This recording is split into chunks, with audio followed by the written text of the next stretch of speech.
Alright, we should be live. Microphone looks good. No capture.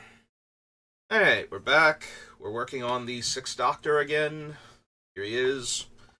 And we are pairing him up with Ian Chesterton, high school science teacher. I assume he teaches high school.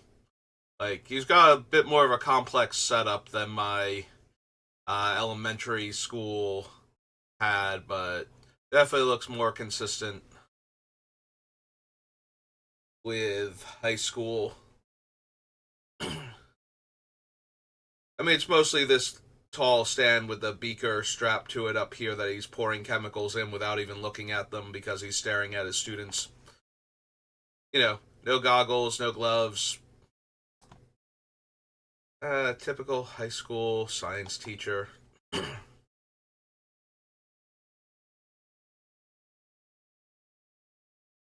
Alright, so we're starting with Theros because we finished with, I believe, it was the Lord of the Rings last time. We did the Brothers' War, the Dark, and the Lord of the Rings all together. So we're on Theros. And we have a lot of enchantments that we care about, but they are mostly sagas, which won't get to Theros until Theros Beyond Death, so we're less likely to run into things. Also, only Journey into Nyx had Constellation in it, so this one is less likely to actually give us cards than you would think. But there might still be some that care about enchantments enough that they're going to get in here. Or just do cool things in general. Yeah, don't need him. Battle Wise Valor, no. Biden of Thassa is an enchantment. And it's historic too, despite not being a saga, because it is legendary and an artifact. So it's 2.5 out of 3 of the things that are historic. Deals combat damage to a player. I may draw a card, and creatures my opponents control attack this turn if able. Eh. Don't need Boon Satyr. Do I want the Bow of Nylea? Because I do like the bow a lot.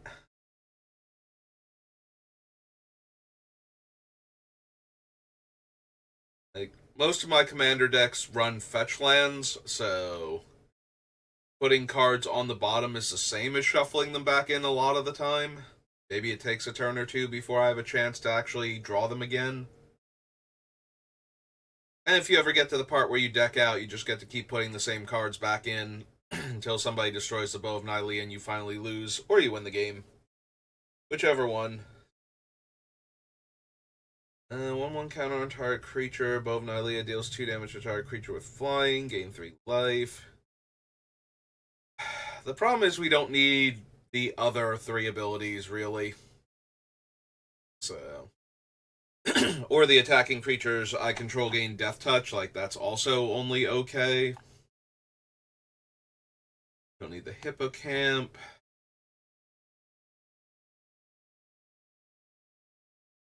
I can run the Burnished Heart, because we would, if we cast it first, copy it.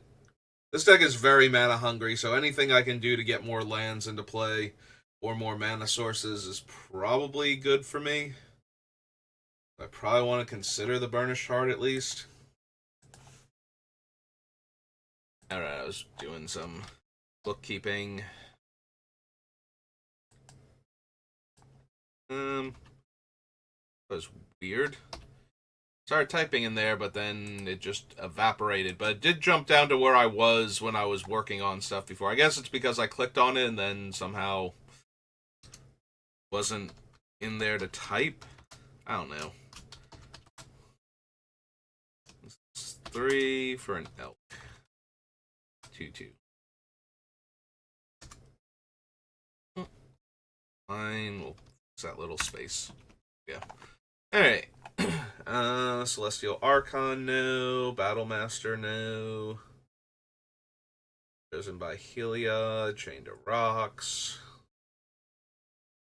Not need the Colossus of Akros.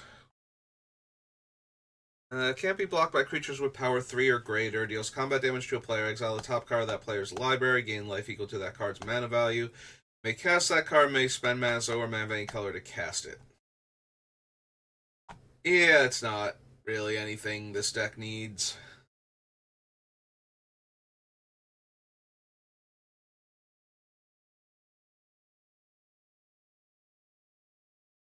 Don't think we need Sun's Champion. Like, I honestly think Elspeth Terrell is better for our deck and what it's trying to accomplish. While she is good in that, we cast her, we copy her, we might make more than 3 tokens per activation per copy of her, so those are all good, but overall, I don't think we need her, so. Do not need Fleece Mane Lion, Sandals, Gift of Immortality, God's Willing. Yeah, one Heliod isn't doing much, so 2 Heliods aren't doing that, like, anything significant past that, so.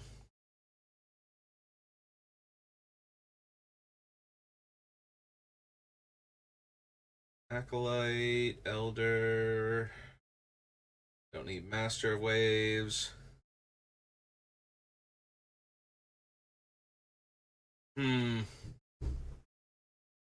So they did have the common sense to stop Madami from being it like it's not that this one can attack. It's that it just can't attack during extra turns regardless. So even if I attacked with 2 of them and got 2 extra turns, neither one of them would be able to attack for either of those extra turns. Plus, it has to be able to attack and connect, and I need both of them to be able to attack that turn. Otherwise, the other one won't be able to attack during the extra turn, so. Yeah, I don't think we need Madami. Nykthos Shrine to Nyx. Probably not. I don't really get any benefit from having 2 Nyleas in play. Emissary, Presence, Opal Unicorn, Poly K. Eh.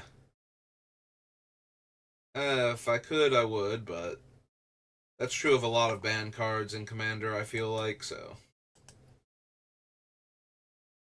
Oh, cool. Gatherer decided to stop working right in the middle of this. That's great. Wait, can I go back at least to this and still... Okay, so I'd still be able to see the sets to help me out. So I'd go over them in the correct order and I don't have to remember every single thing, so... Oh. Not colors. Commander color identity. Alright. 2 original Theros.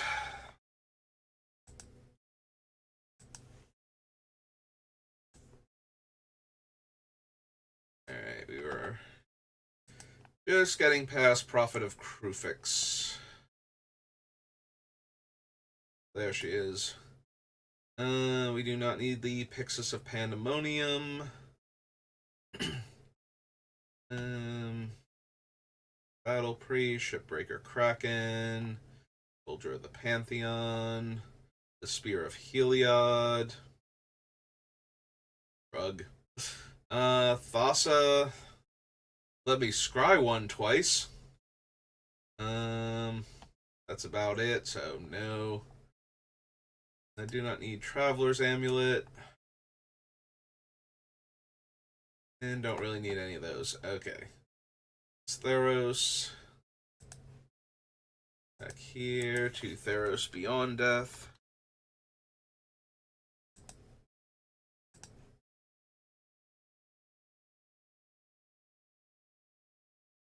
Enters a battlefield tapped, doesn't untap, and creates a 3/2 reflection token.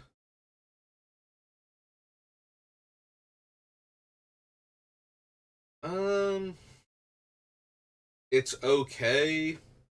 Like, With doubling season effects, we would get a lot of 3/2s out of him, but that's still not, like, it's Commander. I'm pretty sure our opponents can handle a couple of extra 3/2s normally, and if they can't, almost anything was going to kill them there, so. Don't need Altar of the Pantheon. Astra of the Endless Web. Eh. Dies, return target enchantment from your graveyard to the battlefield. No. Sun's Grace, don't think so. It's not terrible, but it's also not amazing.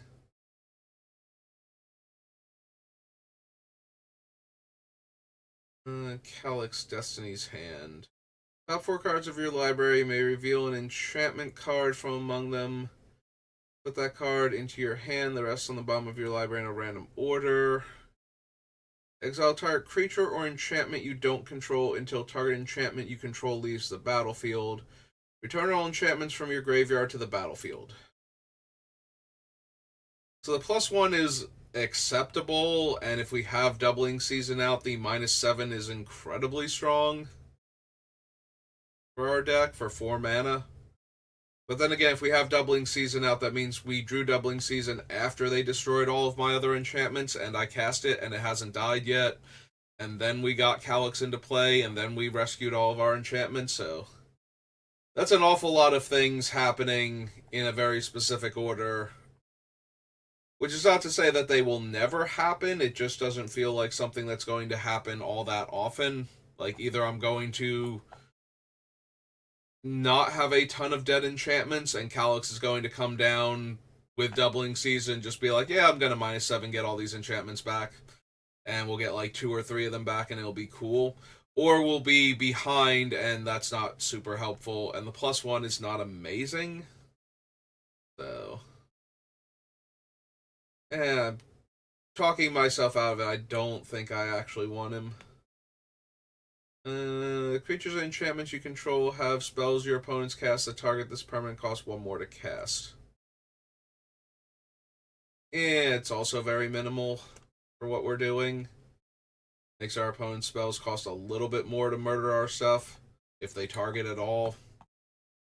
Daxos would just gain me more life, so I don't really need him. Target land you control becomes an XX elemental with trample, where X is the number of enchantments you control, it's still a land. Oh, trample and haste. Eh. Yeah, I feel like when that is going to be at its best, we are again already winning by so much. Like, if we're 3 blind mice copying enchantments constantly, like more sagas, more tokens, then having her animate a single land as like a 50-50 trampler is kind of not relevant most of the time. I don't need Dream Trawler. Dryad of the Elysian Grove. Eidolon of Inspiration. Destruction. Already have Elspeth Conquers Death. Up to 2 target creatures you control each get +2/+1. Make 2 1/1s. Gain 5 life. And she has Escape. Beginning of your end step, you may sacrifice another enchantment. If you do, search your library for a creature card with converted mana cost equal to 1 plus the enchantment's mana cost. Put that card onto the battlefield, then shuffle your library.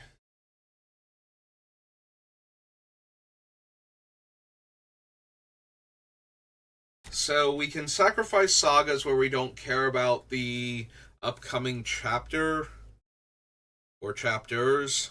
Like, we just wanted like the first one, or maybe like we wanted to do all the middle parts and we don't care if our creatures get +1/+1 from 3 blind mice, or we're getting rid of the Princess Takes Flight and getting a 4-drop enchantment.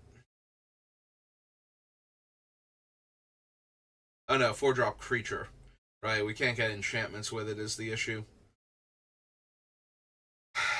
So probably not then. I don't need the twice favorite at all. Flicker, Fate, no.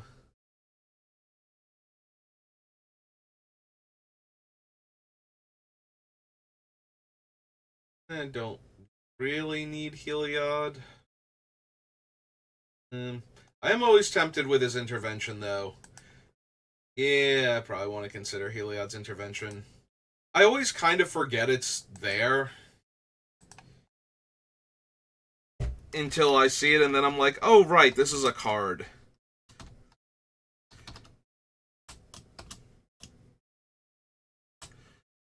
Because just being able to destroy that many artifacts and enchantments...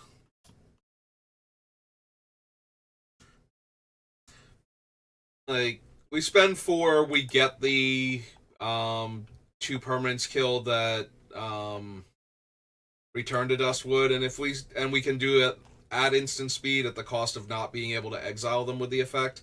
And then afterwards, we just go absolutely crazy, killing the things that our opponents have that are bothering us. If we have more mana. So. I have Cure Best the Sea God. There's a battlefield, put target enchantment from your graveyard on top of your library. No. Mantle of the Wolf. Prophecies, just so medium at best. Enters the battlefield, top 3 cards. You may reveal a land card. Put that card into your hand. Six Bloom Ancient is neat, but it's not legendary, and it being an enchantment actually kind of hurts it for our deck, trying to figure out how we're going to take advantage of it. And then it's a 7-drop in order to triple up our mana, so... Which is not to say, like, what would we need? If we spent 7 mana, we would need... be able to make at least 2 mana after that to get, all but 1 of our mana back immediately. It just feels like the type of card where I need to already be doing a lot of ramping anyway, because this thing is not living. We cast this thing, and our opponents are going to be like, you have way too much to do with your mana, and that is an absurd amount of mana. We're going to kill it now. Like, somebody's going to reach out and kill that thing if they can almost every single time, so... I don't think it's good enough.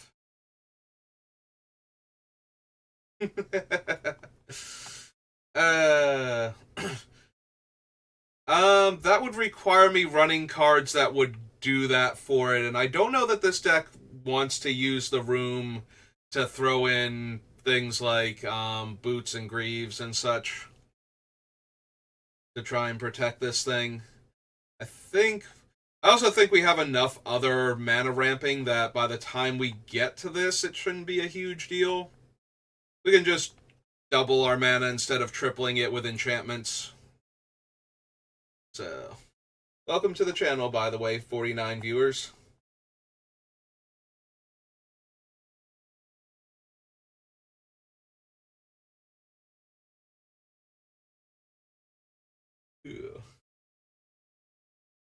Royal Treatment is even less what I'm inclined. At that point, I'm going to protect it with Heroic Intervention or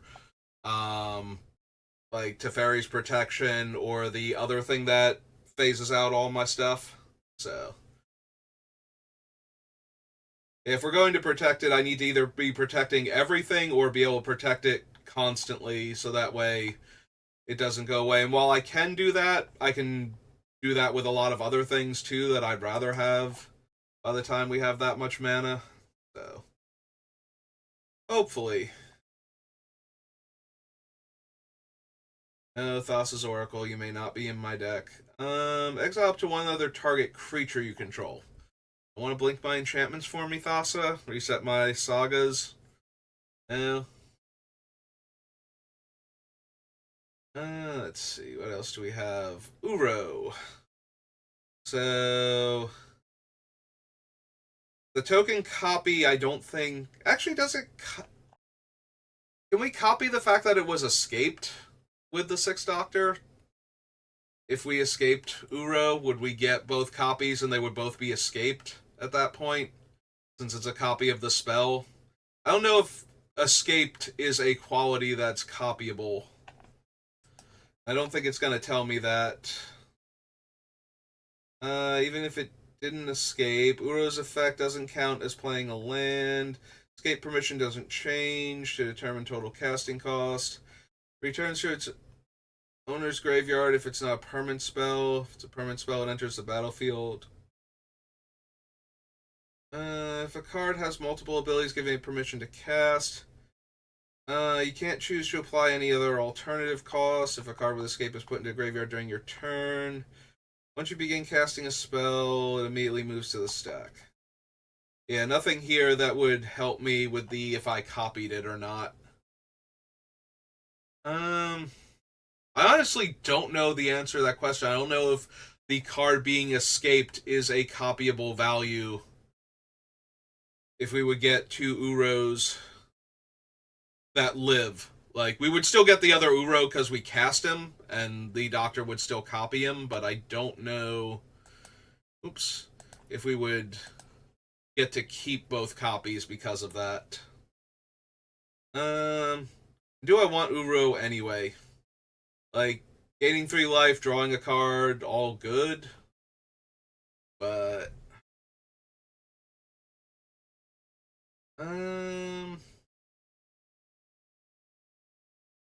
yeah, we probably don't need him either.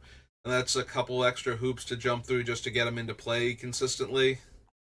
Like, yes, we would get to draw... we would spend 3 mana at sorcery speed to draw 2 cards, gain 6 life, and get to play up to 2 extra lands this turn. So all of that's fine, just not essential. Alright, that's fine. So that was Theros. Beyond Death. After Theros is Throne of Eldraine.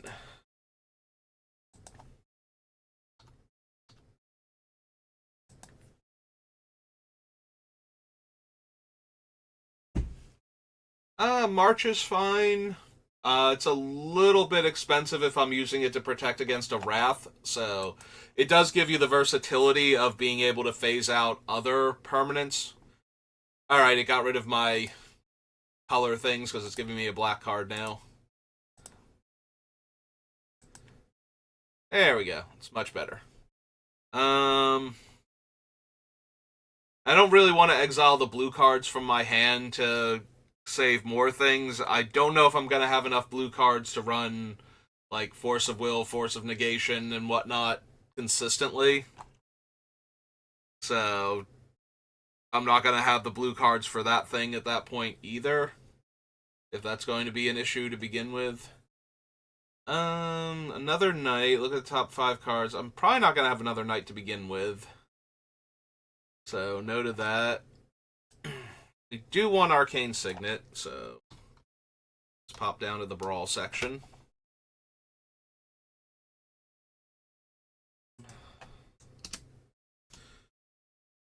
Add our Arcane Signet in. Finally. There you go, Arcane Signet. All that glitters. Meh. Arcanist Owl enters the battlefield. Top 4 cards reveal an artifact or enchantment from among them. Put it into your hand. The rest on the bottom of your library in a random order. Like, even if it was just 4 mana 3/3 draw a card consistently, I don't know that I would run it. Cast a spell from your hand. Copy if you control an artifact. Copy if you control an enchantment. Choose new targets. Return target non-land permanent to its owner's hand. Create a 2/2 Knight token with Vigilance. Yeah, even at 6 mana, or, I'm sorry, even with 3 times the effect at 6 mana, I'm not really here for that. That's one of Oko's things. Don't need Borrower. Don't need the castles. He's not legendary. And he can only blink a creature too. Vigilance, whenever you cast a creature spell, draw a card, then you may put a land from your hand onto the battlefield. No. Sorry, Klein. Return up to X target artifact and or non-aura enchantment cards with converted mana cost X or less from your graveyard to the battlefield. If X is 6 or more, they become 4/4 creatures in addition to their other types. Maybe. So, if I don't want them to be creatures, X can be 5, and we could get up to 5 CMC or less, which would let us get back things like the Mice, Conquer's Death. So a lot of the important ones, if we don't want them to be creatures because we're worried they'll get wrathed away again, now that they're creatures in play. Maybe as an alternative to Brilliant Restoration. Although, if X is 5, we're still spending 7 mana on it. But we get a little more versatility. I guess I add it to the list and then decide which ones I want to do. Throne of Eldraine. Okay, so this is Dance of the Manse. Of the Manse. There we go. X, blue, white, and it's a sorcery.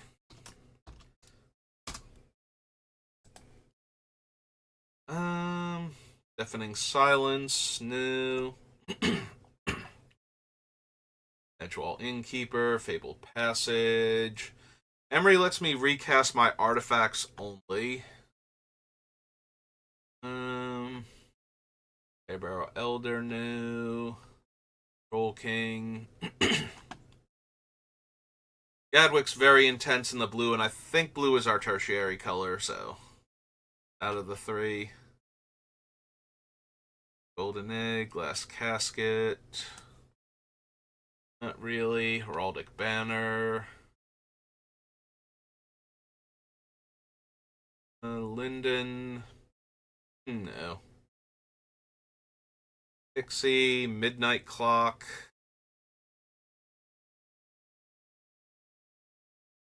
Alright, do we just run Oko for raw power reasons?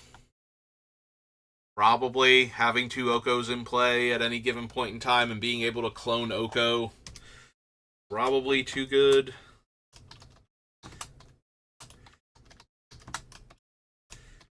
Blue, green, Planeswalker, and Oko starts at 4.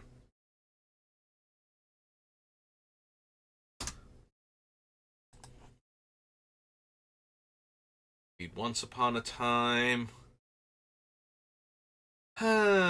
Questing Beast has a wall of text, but can't prevent combat damage, can't be blocked by little things.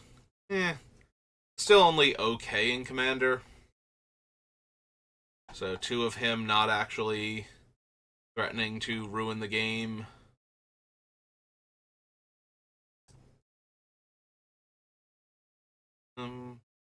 Yeah, I don't need the Shine Chaser.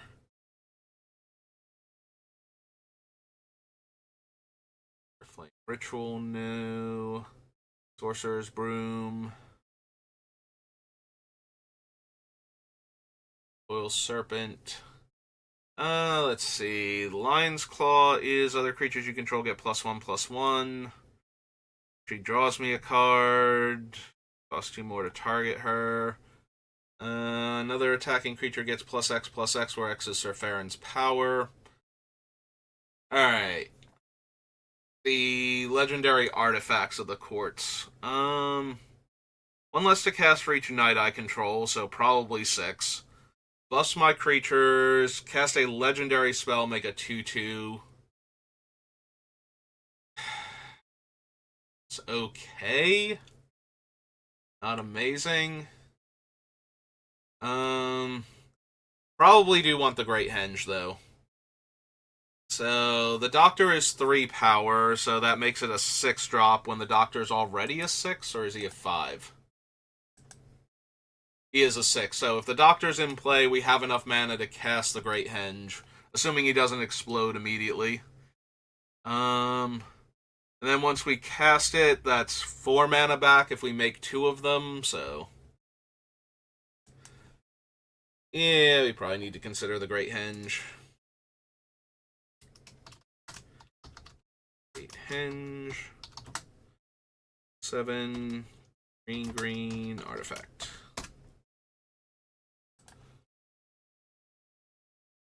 The magic mirror costs 1 less for each instant and sorcery in my graveyard. No maximum hand size.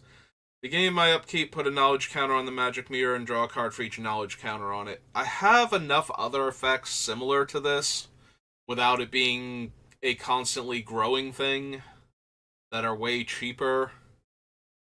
Yeah, I don't think we actually need the magic mirror. I think I would run some of the other things similar to it for the mirror. Artifact creatures I control have flying. Beginning of combat on my turn, I may have target non-creature artifact become a 0/0 artifact creature with 4 counters on it. And Yorvo enters the battlefield with 4 counters.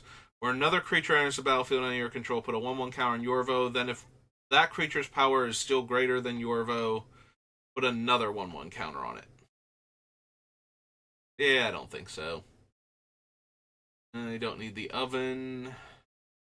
I think that's it. Excuse me. Alright.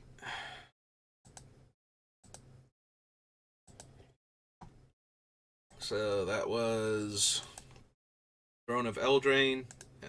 Sets. After Throne comes Time Spiral. Hooray, Time Spiral. Get rid of that. Regular Time Spiral. Alright. We probably don't need Academy Runes. We definitely want Hall of Heliod's Generosity, because I want... Like, the enchantments are more important. We will be running a bunch of artifacts, because the Doctor can copy those also, but we are definitely more interested in these sagas. So the enchantments matter a bit more. I don't think I need another colorless land that can put cards on top of my deck from my graveyard. It's not going to get the right ones back. No. Skip over anything. So I was very focused on not needing that one, but I don't think any of these are helping either. Yeah, I don't need Angel's Grace. Assembly Worker. Candles, no. Chronotug. Nope, okay. Clock Spinning. Which can let me choose a counter on target permanent or suspended card. Remove or add another counter. Yeah, we need Clock Spinning. Alright, so Time Spiral.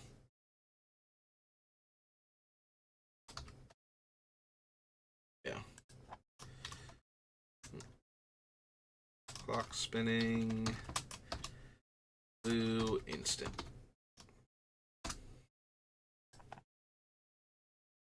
Alright. Cloud Chaser Kestrel, no. Or Claw Transmuter. Draining Whelk.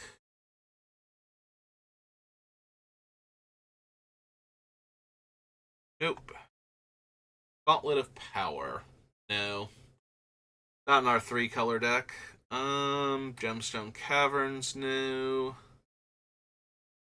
Griffin Guide. Onyx Sliver, no. Listen Grip, no. Lotus Bloom. Mangara of Corindor. Mangara of Corindor. Downside is I'm not running Boots or Greaves to give Mangara haste. So, even if I make token copies of it, it still needs to survive. And having a Living Vindicate just waiting to pop off seems like the type of thing opponents should not let me just have.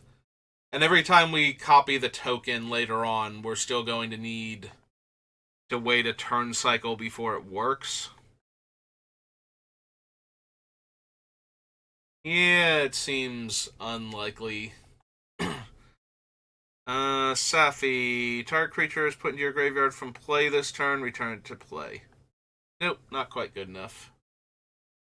Needs to be able to protect against more than just dying or being sacrificed. I don't think I need Pull from Eternity. And we have enough other options that we don't need Return to Dust anymore. I don't need Search for Tomorrow. No. Mr. Stuffy Doll.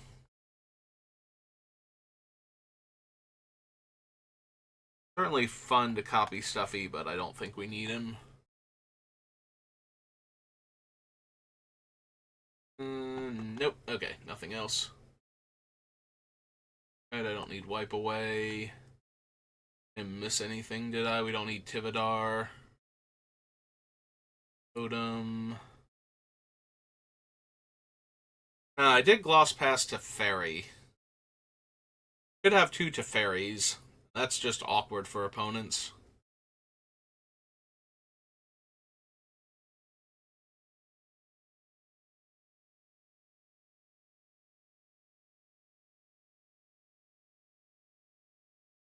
Yeah, we still don't need Teferi, though. The triple blue is going to be a little bit rough. Alright, so that was Time Spiral. Time Spiral to Torment. Oh, yeah. Only 36 minutes? Oh, we got plenty of time. Torment.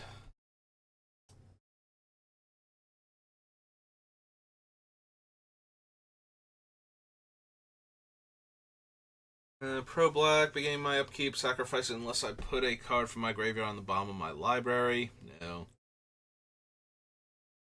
Vassar Liquatus is unnecessary and very redundant if copied. I don't need Circular Logic, Illusionist, Propulsion, Deep Analysis. Next creature spell can't be countered. Draw a card. Comes in play, return all blue creatures your opponent's controller owner's hands. Opponents can't cast blue creature spells.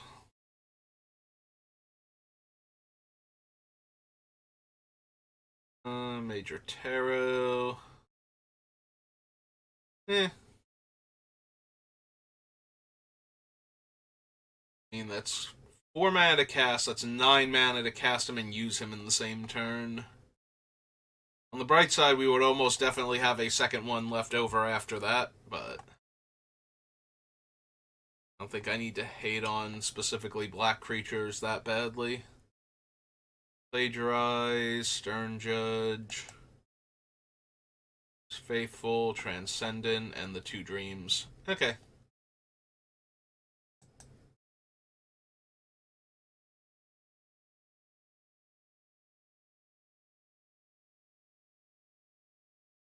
Don't think we need Parallel Evolution either. Alright, so that was Torment. For Torment comes Unfinity. Alright, let's do Unfinity.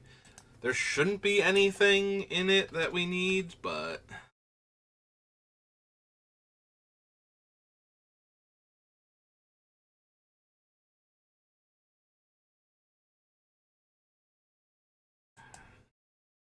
alright. Let's do this thing.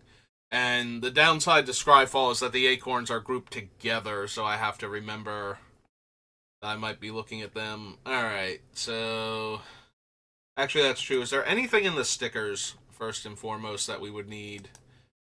If I do Unfinity, but do the sticker sheet first. Yep. I swear that was just a fumble of the tongue and not a Freudian slip. I swear. Flicked and Flying. Sacrifices permanent, draw 2 cards. This creature attacks proliferate. Gains haste until end of turn. Death Touch, lifelink. Permanent leaves the battlefield, draw a card. Creature enters the battlefield under your control. This permanent becomes a 13/13 Eldrazi creature. Prowess. This permanent deals 2 damage to any target. This creature attacks Scry 1. Permanent leaves the battlefield. You may destroy target artifact or enchantment. Outlast. Permanent dies. You get 7 stickers. Haste. Cast this card from your graveyard by paying 2 life in addition to paying its other costs. That one would not be terrible if we could get it on, because the stickers stay on them, obviously, in the graveyard, otherwise this thing would do nothing, but we can put the stickers on non-land permanents, too, so we could put it on, like, 3 Blind Mice or one of the other sagas. And we could pay 2 life and pay the casting cost to put it back into play. Exile this permanent. You may cast target non-land card from your graveyard this turn. Whenever a creature you control dies, each opponent loses 1 life and you gain 1 life. Combat damage. Actually, that one's also terrifying. If we get it on the turn that we Alpha Strike with all of our hundreds of various sized tokens. It does have to die, so we would still be vulnerable to things like Settle the Wreckage, and I think there's the one angel that exiles all attacking creatures. Dire Hour or something. Whenever this creature attacks, untap target permanent. Whenever a creature enters the battlefield under your control, creatures you control get +1/+1 until end of turn. Deals combat damage to a player, exile target creature you control, then return to the battlefield under its owner's control.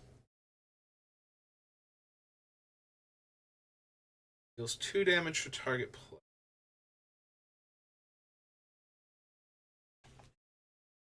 +2/+0 until end of turn. Permanent leaves the battlefield, you get 2 food. Permanent dies, you may destroy target non-land permanent. Leaves the battlefield, you may destroy target creature with power 4 or greater. Cast non-creature spells, Infect, Trample, and Monstrosity.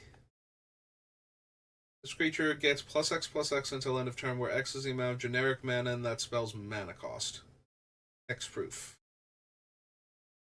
Lifelink.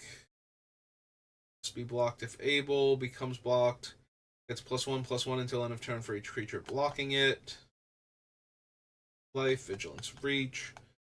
Persist.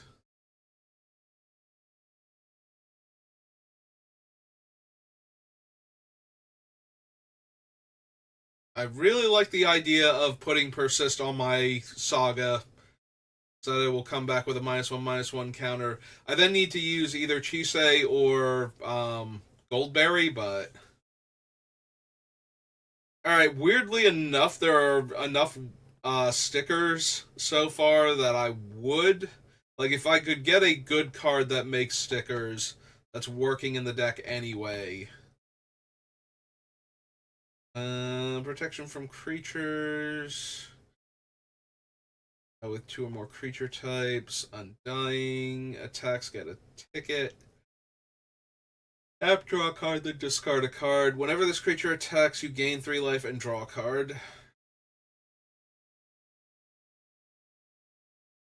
+1/-1. Creature dies.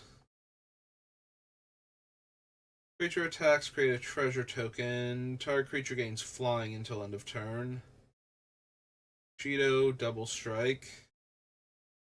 Gains all creature types until end of turn. Whenever you cast or copy an instant or sorcery spell, draw a card. Skulk and Battlecry. Vigilance and 1-tap, tap target creature. Protection from odd mana values. Dice rolling. Ward 2 and Provoke. This permanent dies, you may return target creature to its owner's hand. Creatures you control get +1/+1. Exile target card from a graveyard. 4/0 and trample. Combat damage to a player. Create that many 1/1 green squirrel tokens. Permanent dies. Return target non-creature, non-land permanent from your graveyard to your hand.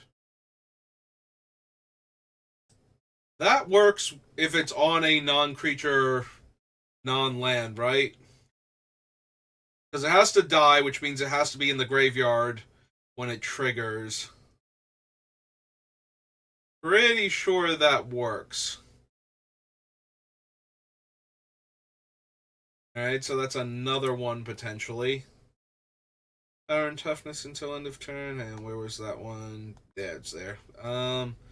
Spend 2 mana, only cast creature spells. Beginning of combat, target non-artifact becomes a 4/4 with flying. Tap, gain a life. Whenever this creature attacks, tap each creature an opponent controls with the same power and or same toughness. Attacks if it's not a brushwog, based on its types. A bolster 1, indestructible. Switch this creature's power and toughness until end of turn. When this creature attacks, gets +5/+5. Double Exalted, Shadow, Hellbent. X damage, divide as you choose. Based on its power. Maybe you cast a spell that targets this permanent, put 2/1/1 counters on it. Action from even mana. Land enters the battlefield, put a 1/1 counter on this permanent. Blocks this creature. That creature gets -4/-4. Gains protection from non-creature permanents as long as you control 3 or more artifacts. Can't block this turn. Morbid. If a creature died this turn and this permanent is a creature, put a -1/-1 counter on this permanent and draw a card. Leaves the battlefield, target player discards a card. Leaves the battlefield, create 5 robots. First strike, and whenever a creature deals combat damage to a player, draw that many cards.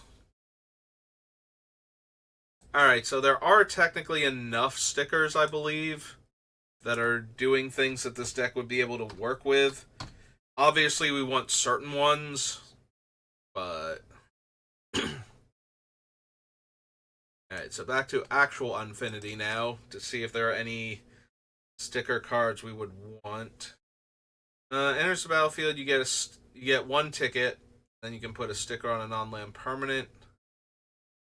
Let's see. You put a name sticker on a creature, you may return a good day to Pie. Ambassador Blorbity Blorbloot. There's the battlefield, get 3 tickets. You may put a sticker on a non-land permanent you own. At the beginning of each combat, you may have the ambassador's base power and toughness become equal to the total power and toughness of all stickers on permanents you control. Enters the battlefield, you may put a name sticker on a non-land permanent you own. Each creature you control with 3 or more words in its name gets +1/+1. That's an acorn card. Acorns. Acorn. Roll a 1 or a 2, put that many counters on it. 3 mana, roll a 6-sided die. The Ballerina is 4 mana, 3/3 flying, enters the battlefield, put a name. Blue and 2, another creature with a name gains flying. Acorn. Loon Stand.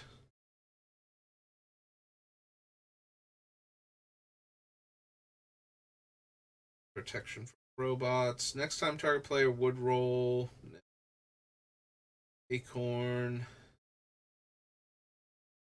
Luminary. Deals combat damage to a player, get 2 tickets, and then put a sticker, but it's only it's a 3 mana 1/3, so. Trample, green tap, get a ticket.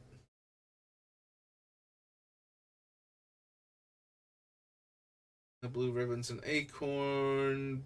Blufferfish. Turn target creature to owner's hand, then roll a six-sided die. If the result is 3 or less, scry a number of cards equal to the result. I don't need the bounce chamber, bumper cars, busted, celebrate 1,000, centaur of attention.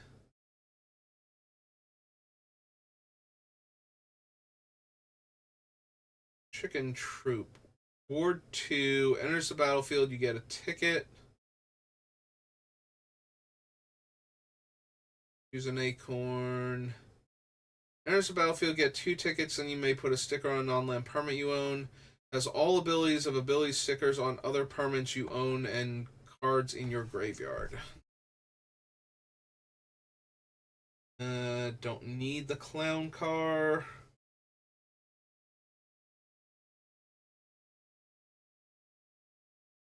Not that it doesn't do work in the deck, because we could double up both the number of clown cars and when we make tokens, the number of tokens pretty easily. And sometimes the number of counters too, but then roll a six-sided die. If the result is equal to or less than the number of robots you control, create another one.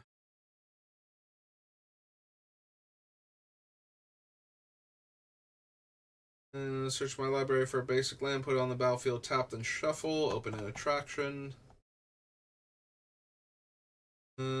Choose to open an attraction, roll to visit, get 2 tickets, put a sticker on a non-land permanent.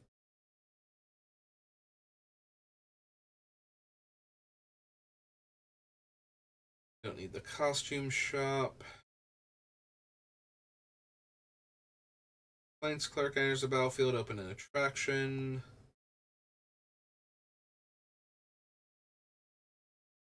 Doodle. Can't run it anyway. Decisions is acorn. Done for the day. At the beginning of your end step, if you control an employee, a performer, or a robot, get a ticket or create a treasure token. If you control all 3, you may put a sticker on a non-land permanent you own. Gatebot. Biggin.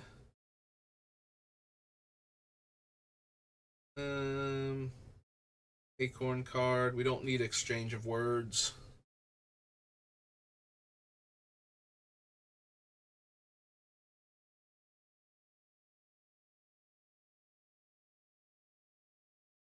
Home weapons kiosk. You may put a sticker on a non-land permanent. Then target creature you control deals damage equal to its power to target creature you don't control. Fluros, or can't run Fluros. Focused Funambulist. Form of the approach of the second sun.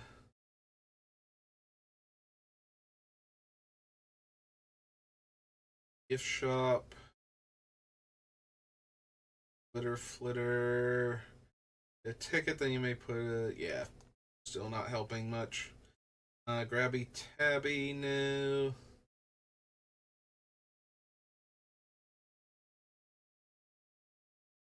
That trick. It's a par 3. Manipulator. Lotbot, nope.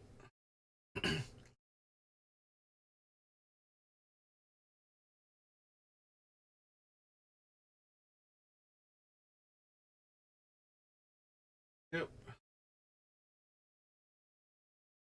All of these have acorns. Katarina. Oh no, she also has an acorn. I missed hers. Kitty Coaster, no. Knight in Blank Armor. Fatality Hostess. Enters battlefield, get 2 of those. Target creature you don't control blocks target creature you control with a power and toughness sticker on it other than Line Prancer.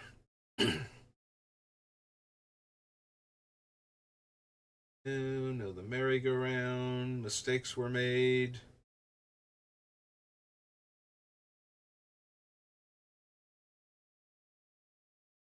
Monitor.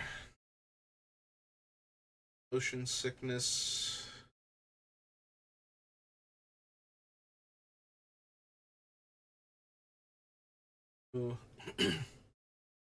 Roll two six-sided dice. Return any number of cards with total mana value X or less from your graveyard to your hand, where X is the total of those results. Exile Paradise Lost.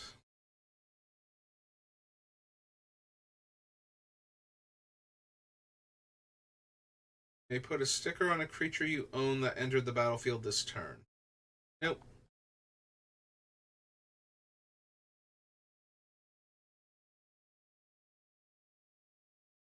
Enters the battlefield open in attraction. No. Plate spinning, pin collection.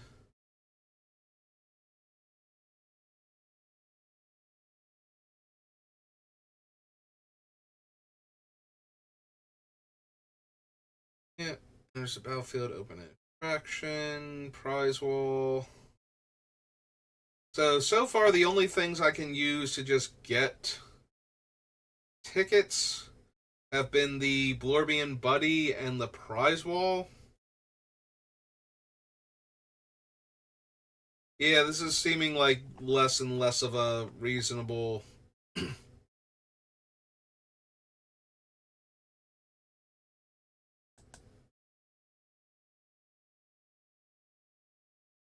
This season Buccaneer now.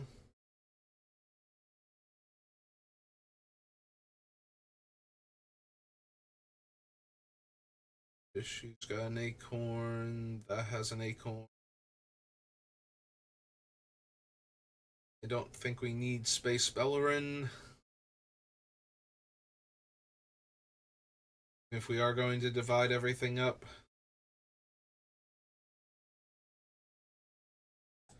How does that work when you have two or more of him in play? I guess they're all still in the same sector. Yeah, it seems to be how it works. Just all creatures are in a sector. Isn't assigned to a sector. Its controller assigns it to one. Opponents assign first.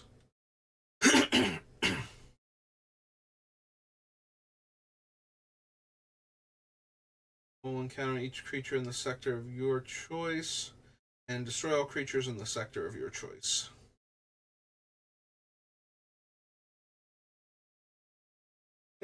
Still not really something I'm interested in.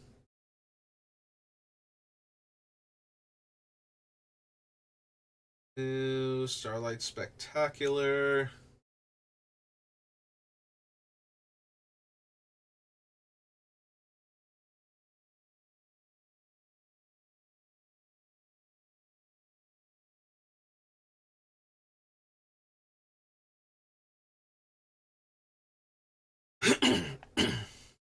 Yeah, this is a card that I keep thinking I need to put in like risks just because like okay, I've got like 15 creatures in play, so the last one in the line is absolutely going to ruin you. But acorn card, trespasser.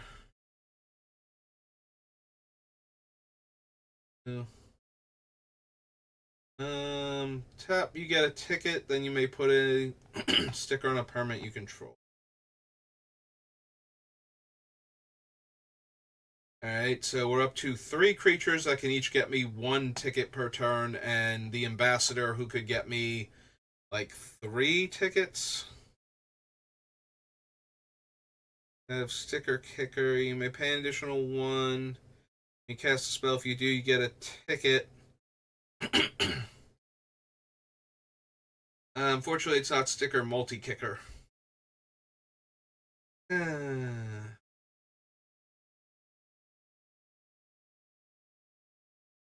Alright, so yeah, unfortunately, while the actual ability stickers might have been really good on some of our cards, the sticker maker or the ticket makers in order to have these stickers are all not very good.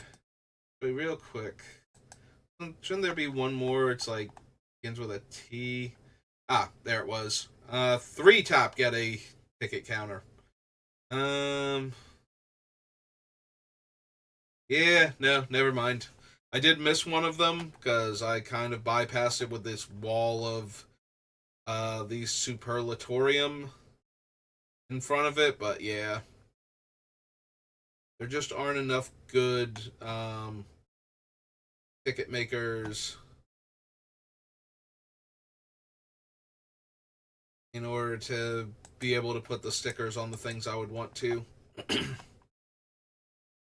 Alright, well, we made it to the hour mark, and I think that's good enough for right now. So I'm going to take a little bit of a break. I'll be back, probably do a draft or two, and then I'll have to head out for Friday Night Magic, or who knows, maybe I'll actually play some more Stranger of Paradise. I kind of want to, only because I want to get through the game, because if I start playing the new Spider-Man game, don't think I will ever go back to Stranger of Paradise. So I would kind of like to give it another shot, but at the same time, I'm not super thrilled with it. But we'll see. Anyway, thanks for watching, and I will see you next time. Have a good rest of your day.